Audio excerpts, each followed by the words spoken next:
ใจที่หายวับเมื่อเห็นกุหลาบที่กระจายจำกลิ่นหาได้คลับคลายว่าดอกที่ถือในมือเธอ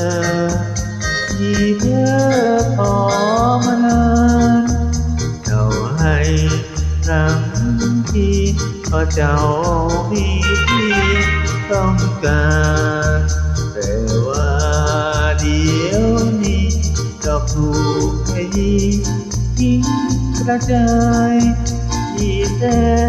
จะเสียดายก็ไปไม่ให้เขาชื่นชมเขาดมเล่นแล้วทิ้งผู้ที่หวังจริงก็เลยต้องยิงหัวใจลา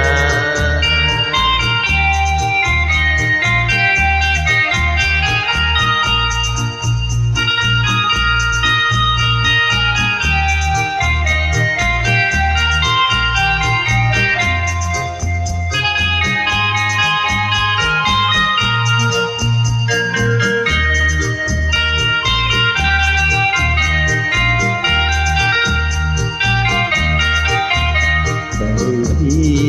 หายวับเมื่อเห็นกุหลาบที่กระจายจำกลิ่นได้คลับคลายว่าดอกที่ถือในมือเธอที่เพื่อขอ